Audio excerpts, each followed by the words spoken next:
All right, guys, welcome back to Counsil Customs. So this week, we're getting back on the chicken ranch. So this truck only has a little bit left to be on the road. It's the one that we started the channel with. It's the one that started me with everything. If you don't know the whole backstory of it, go back and watch the original video. I really do kind of dig deep into it and give you all of my knowledge on the truck and all that stuff. But quick overview, this was my first truck ever. 1952 Ford F1. Had the original flathead in it whenever I first got it. We pulled that out. We put one small block in it. That engine didn't run right. Pulled that one out, put another small block in it.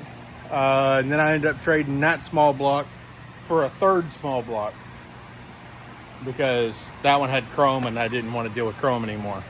It was easier to swap the entire engine than it was just to swap the pieces.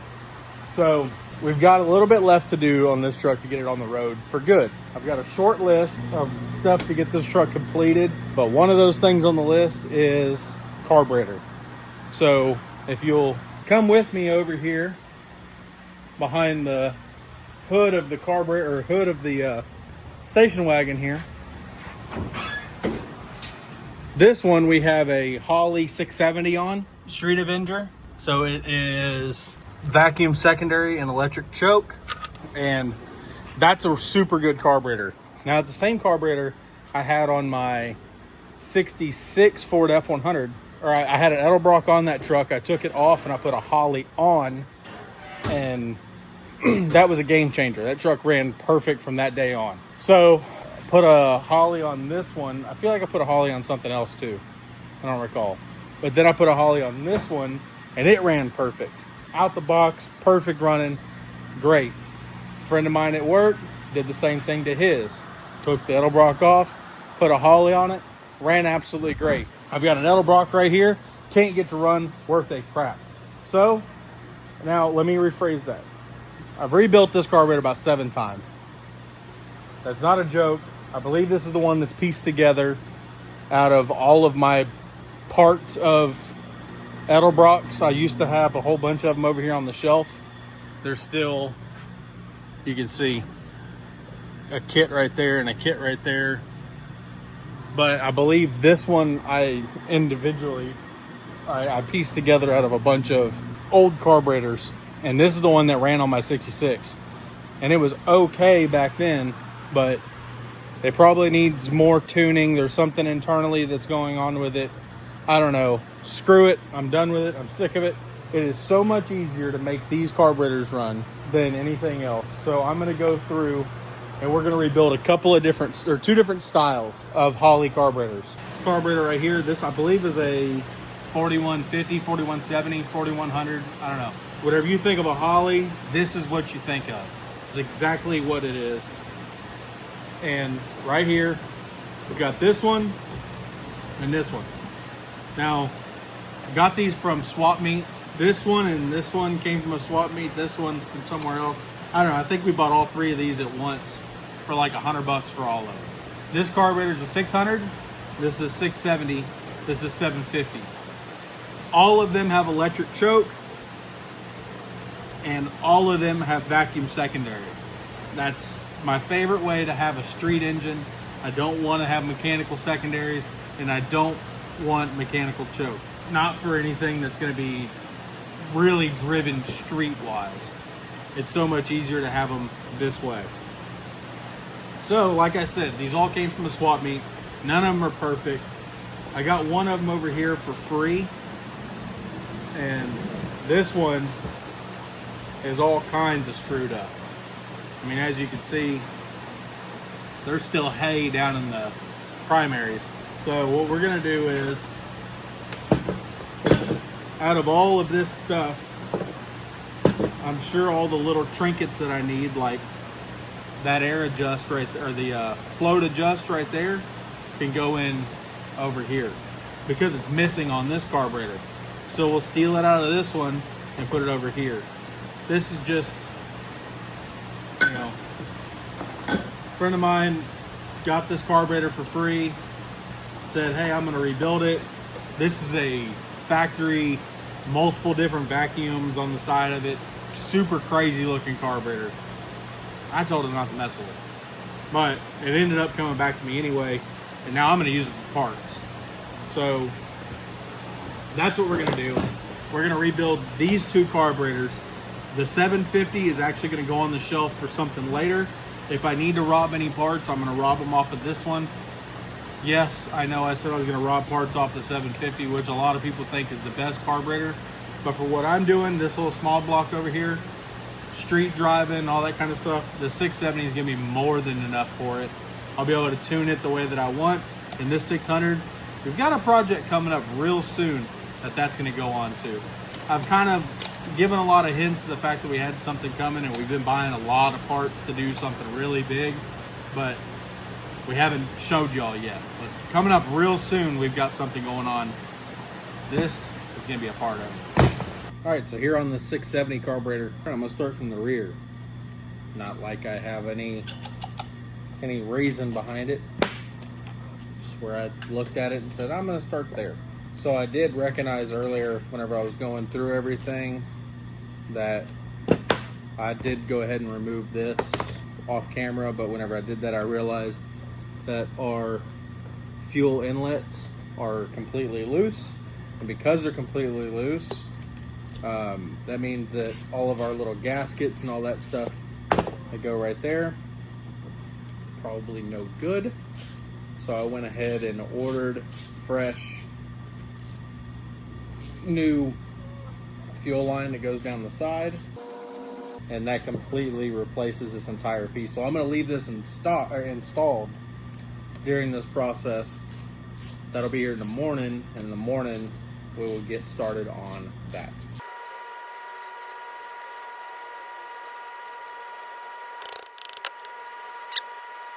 So in here, it's a little dirty. It's honestly not terrible. I don't know how long this thing has been sitting, but it's not terrible. Obviously the gasket ripped on removal, so we're gonna obviously change that out. It's still a blue gasket, so I think that's original, or at least a Holley rebuild.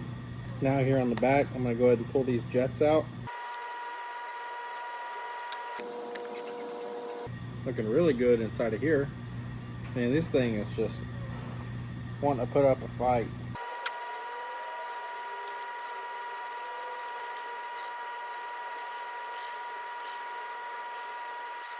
Let me get a razor blade to finish scraping that. All right, so now I'm gonna just go through all this stuff and just start cleaning it up with some brake clean. All right, so there we go. Metering block is all cleaned up.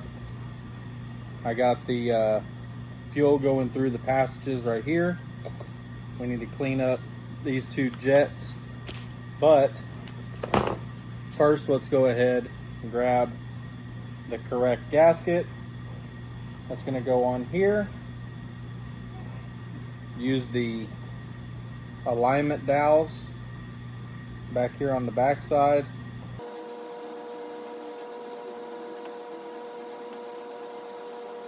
Let me clean these two jets real fast.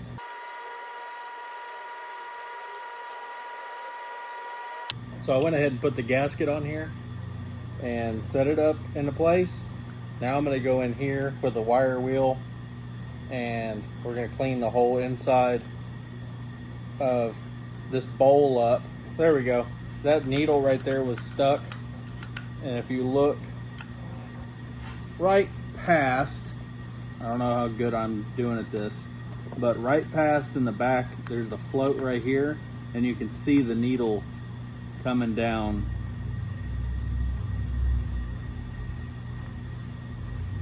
But that needle was getting stuck up, so I popped all the stuff off the side over here, ran some brake clean down inside of it, worked it back and forth a bunch of times till I made sure that that thing is going up and down perfectly smooth. There's not a single thing holding it flat. So now I'm gonna start scraping gasket surfaces and cleaning the bottom of the bowl, getting it ready for reassembly. All right, so now I'm gonna go ahead and slide this filter, which I went ahead and cleaned also. I mean, I did pretty decent. Has really good flow. I mean, literally didn't slow anything down. But I'm going to go ahead and set that on there. Just screw that down. Now we can come over here.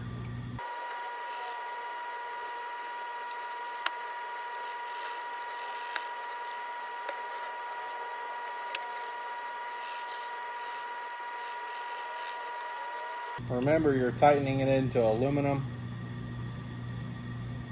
so you don't want to go crazy, but you really want them gaskets to seal. So it's a delicate dance of how tight you go. Alright, so now we're going to do the same exact process on the front bowl, but we have one variation up front. The front bowl has our pump shot in it, so we need to make sure we get that taken care of while we're doing this.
All right, so now I'm gonna go ahead and start.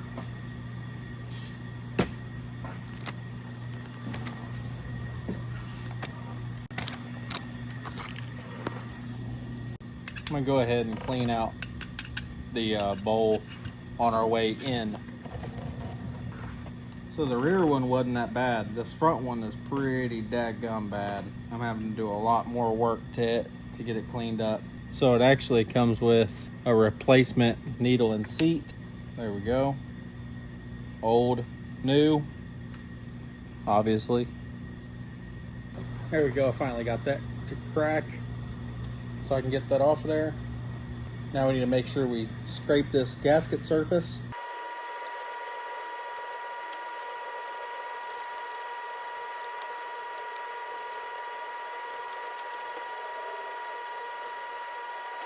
All right, so now I need to swap out this with this one. So that piece is in. I need to finish cleaning up the back side over here. And all right, so we've got this one all back reinstalled. I need to clean out the jets real fast, and that can go in. But real quick before I forget about it, I want to take care of this pump shot here on the bottom. So let me get that taken care of real fast. All right, so now we need to start robbing parts off of our 750 over here. One of the things we need to steal is the cap to our vacuum port over here. So this Phillips head, this one's all cracked right here on the corner. Unfortunately, this one had the quick release, which I can always buy a new cap. All right, so this little secondary cap deal that holds the spring in here, it's an extreme pain changing this whole lid for that lid. And this is actually the one that you'd rather have anyway because of the quick change. I'm gonna leave it. Obviously this is broke, but no matter what, I looked and it's all the same price on Amazon or on the internet.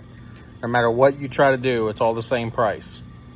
So overnighting one here in the morning is the same price as waiting for Holley or any eBay thing I found. So got one coming, it'll be here tomorrow. But our little tweaked screw we got here, see how that thing's all bent? What we can do is take this secondary vacuum secondary module that came out of our parts over here.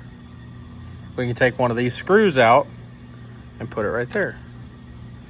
So let's do that real fast.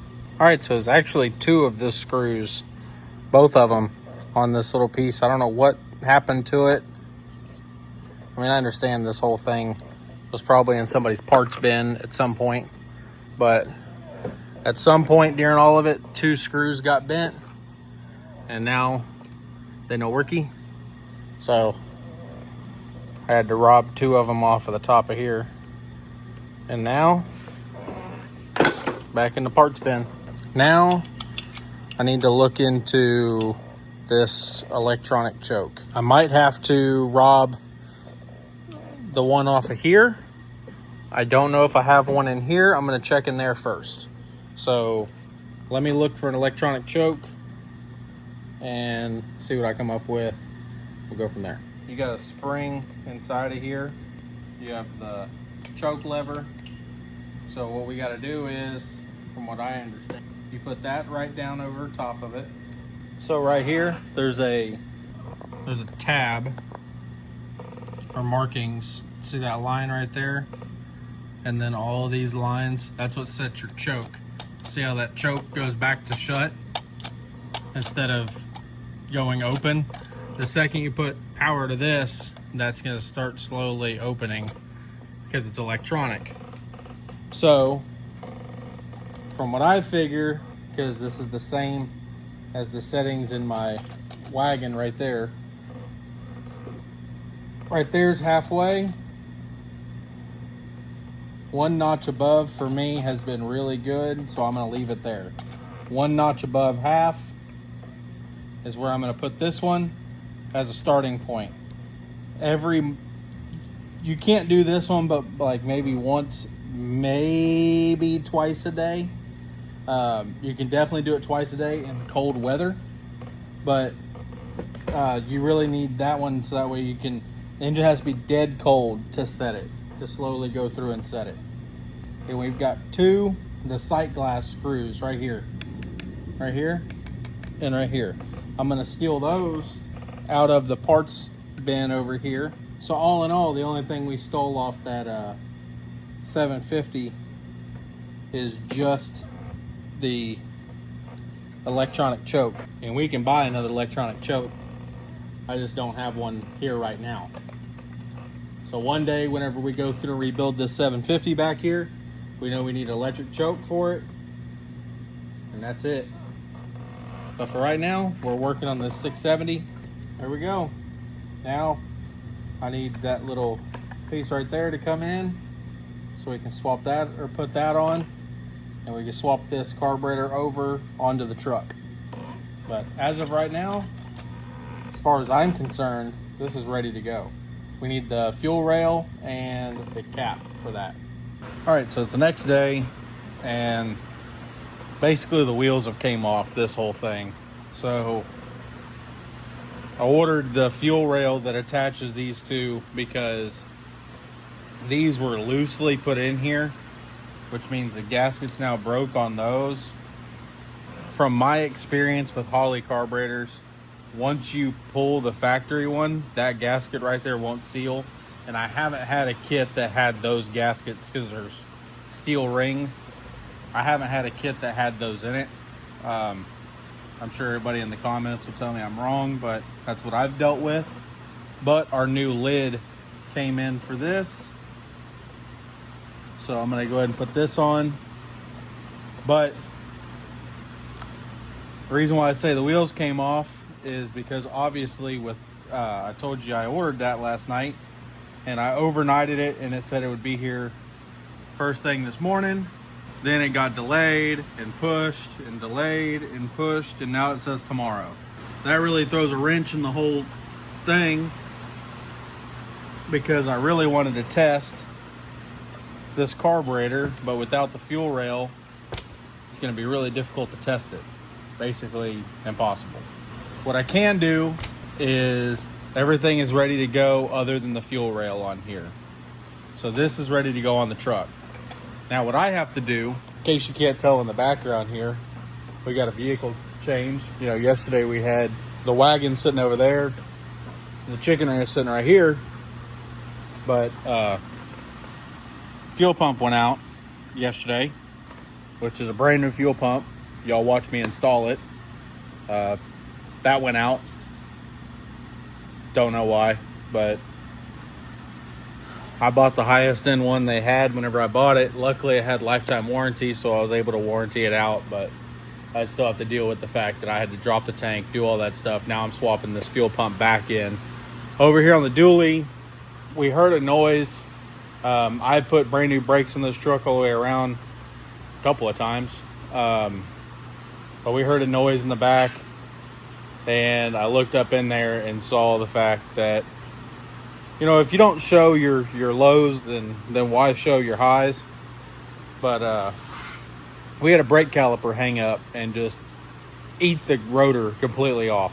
And whenever I say eat the rotor completely off, I mean the rotor's now a 2-piece rotor, like, you know, them fancy Willwood types and stuff like that. But luckily the pad stayed with it, and it didn't go all the way down into eating up the caliper. So we're going camping next weekend, so I need this truck.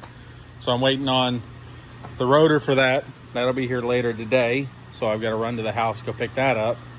I've got the fuel pump for this one, so I'm about to throw the fuel pump back in this truck so I can move it out. Then I can grab the chicken ranch, move it back in, and we can start swapping this carburetor over. Even though we don't have the fuel rail, I can at least have the carburetor on, do everything where I could put the carburetor in last. But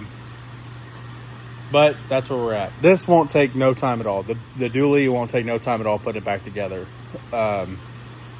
Hardest part of the whole situation is literally waiting on parts. But over here on the Bronco, putting in that fuel tank, it's not the hardest, but it's not the easiest. It all depends on how much fuel's in there, and it had, half tank, of course. So I'm working on swapping. The fuel pump is out. Took it last night with us home. I've got the new one over here on the table. I'm working on swapping this one over to here. Then I can drop all this back in the tank real quick, shove it up underneath the truck, and that truck's done. It can go outside, and then we can go fire up the chicken ranch up front, move it back over here, and continue with the carburetor swap. Will the carburetor be done today? If by some miracle they message me and say the fact that our part was delivered, then yes. If not, we've got a long list of things to do on the chicken ranch, so if not, we'll finish it up next week. Y'all will see it finished up next week. I've got a lot of other stuff to move into. But let's keep rolling. I've got a lot to do, so let me just keep going on what I can do. Fuel tank's back in. That was a tremendous pain.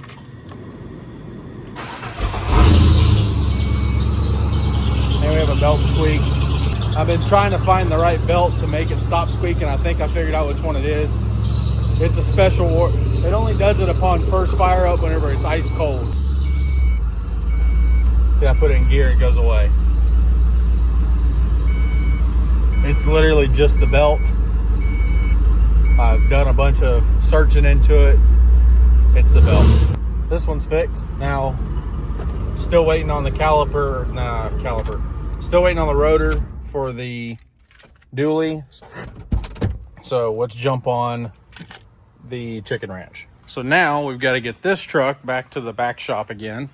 Now we fired it up yesterday to move it around, so starting it won't be too bad of a process. Right now it's got a dead battery, of course, so we're having to put the jump box on it. So she's going to stay back here making sure the jump box has power. But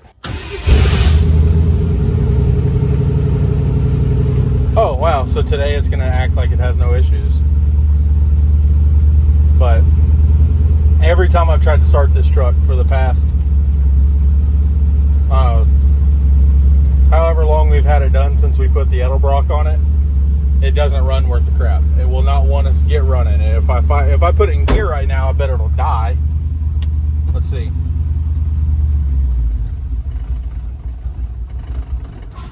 Yep.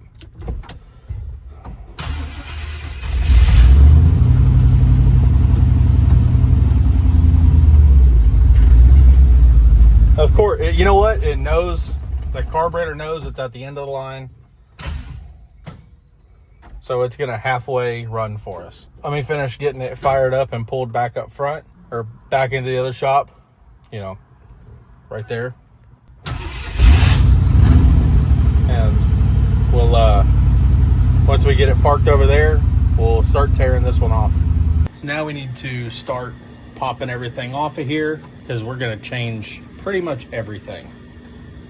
This spring, we've got a new style we're going to go with. Obviously vacuum lines and PCV and all that stuff is obviously not going to work, or not work, but we're taking the carburetor off. Now I did take this one off because I think I'm going to end up plugging this port in the intake back here where that was mounted. That's gone forever. I grabbed the wrong screwdriver. I thought I grabbed a flathead, but it shouldn't matter. There we go. Pop that off there. Now, is this Phillips hand flat? You daggum right it is. Let me go around that side. It's the only bad part about this truck. You do have a lot of engine space. At the same time, you don't have a lot of engine space.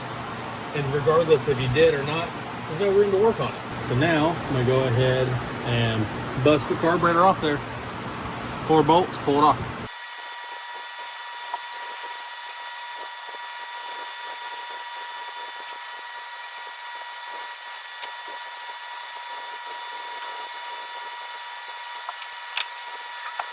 Next thing I'm gonna do is I am changing the throttle mounting style while we're in here. So I'm gonna go ahead and pop this off, and we're gonna pull this one off and the gasket below it, and then we can slap in our new carburetor. So let me pop that loose so I can pull this off of here and we can put our new one down. I'm sure it's kind of hard to hear me. A lot of rain coming in, as well as with that rain it's so humid and hot and everything inside of the shop. I've got a couple of fans running, so bear with me, I'm trying.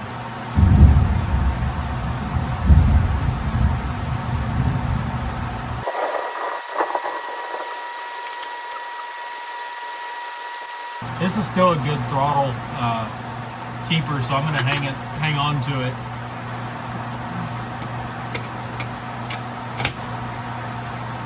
That looks so much better on there. All right, so now I'm going to try something I've never tried.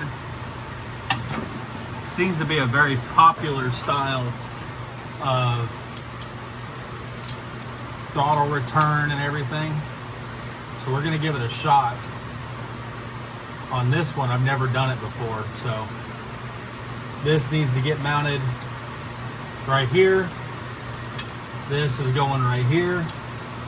Our throttle bracket and everything needs to get mounted on here. That's not too bad. I kind of like it. Looks definitely more street rod. I like it. I could throw these double springs on the shelf. We got to see it all together. See how much we all dislike it. Man, I really don't like that air cleaner. So dinky. They need something else long ways in here that kind of fills it up a little bit better. Vacuum for our brake is coming straight off the side of here. It's just the style of base plate this one has. I'm gonna have to block this one off here in the back. This port back here, that's in the intake manifold, and then I'm gonna have to run a different hose, maybe through the back and swoop it to the front right here. I like that idea, if I can get it to do it. If not, if I had an elbow, I'd rather it swoop, so that way if we ever change air cleaners, we don't have to change all this again. We just already have it ready. Let me see what I've got in way of new, longer hose.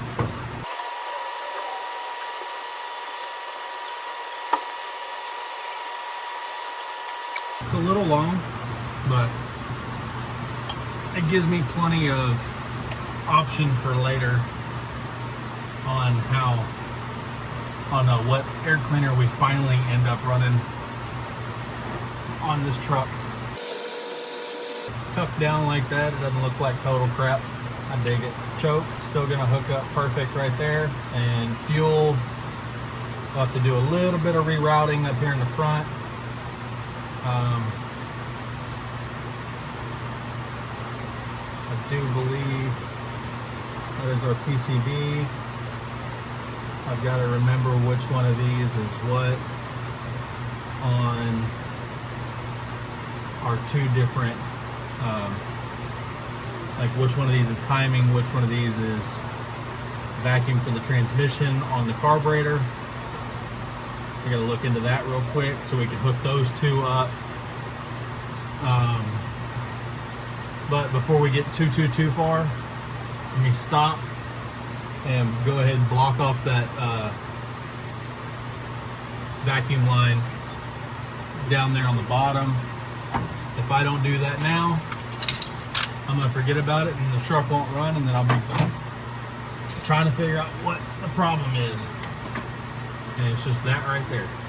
So let me go ahead and pop that off real quick and get that replaced with a just a solid fitting, and we can start bolting everything down. All right, so we got a new plug in that hole right there, and I went ahead and put the carburetor on, tightened it down.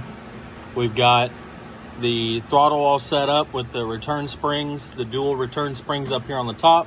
Went ahead and got the tension set on the throttle cable. So all of that is good. It's right at perfect settings. I need to go ahead and depress, if you can see how much slop that has.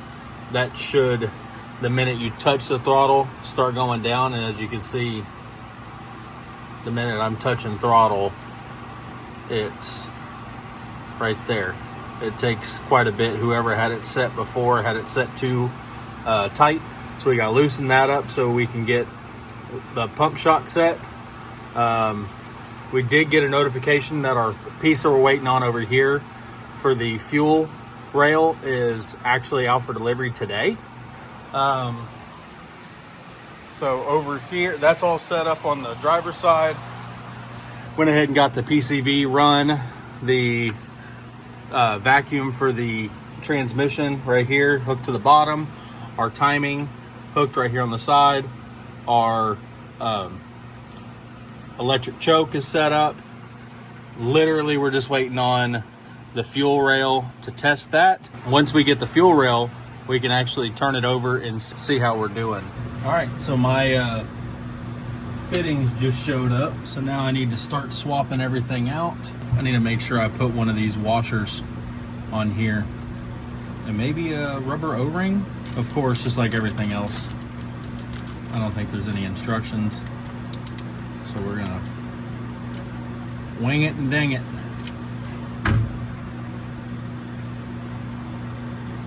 But we'll try. Pop that down and pop that down. I mean, that seems good to me. Make sure you hold your filters in whenever you're doing this, if you're doing this. Don't go nuts. Remember, all this stuff's aluminum, you'll break it.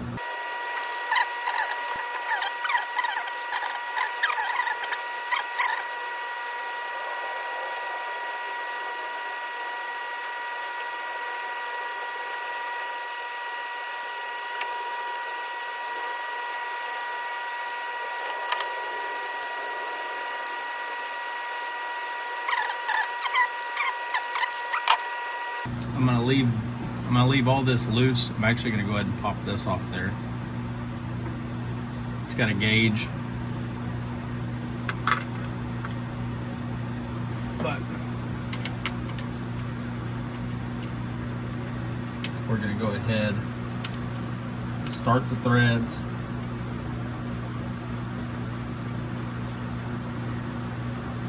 I've got them all started all the way around, but nothing's tight. They're just started. So now we'll figure out the angle, because I can angle this up or I can angle it down. I'm gonna have to angle it down. There's too much stuff to go up, but that's also gonna affect that fuel filter. I think that'll work. It's still serviceable because you can undo this one, pop it out of there, and then lift it up. So that's what we're gonna go with.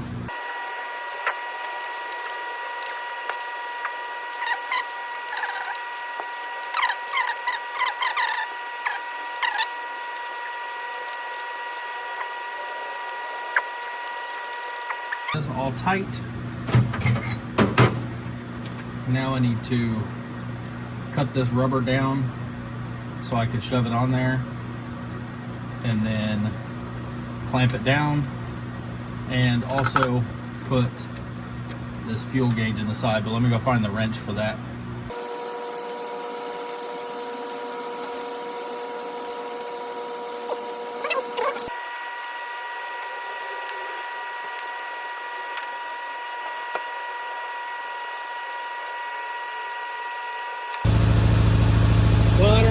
y'all missed, but we literally have just started it and it fired right up once it pumped fuel in. Right now I'm just checking for leaks. I'm really upset the fact that didn't catch that.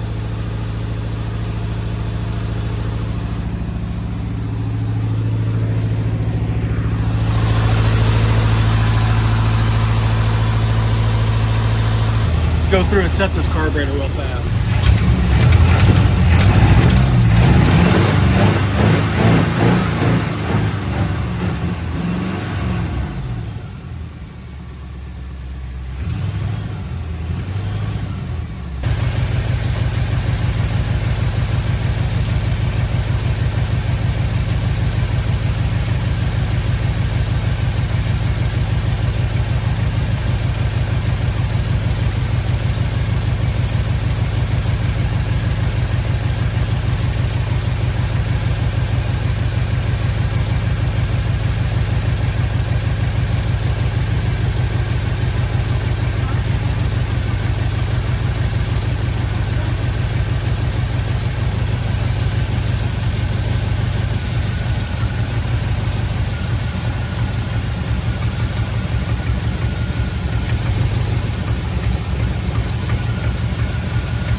Well, it's going to take a little bit more tuning, and we all just saw it explode.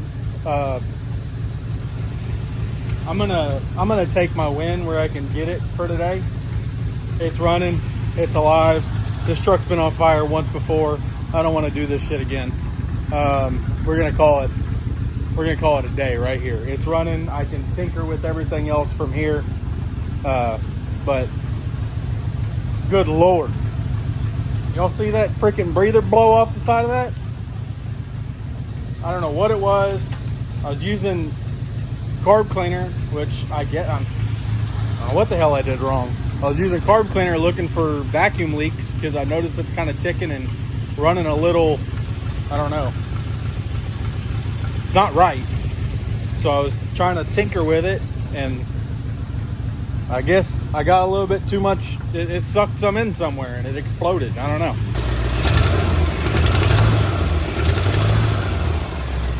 I don't know. Y'all saw it running before.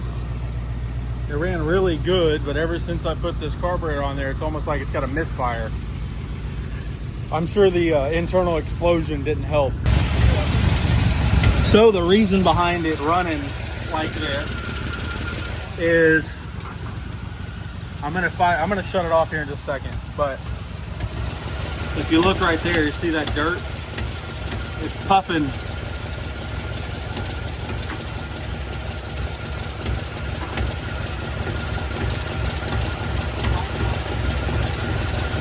I can't tell if it's coming out of here.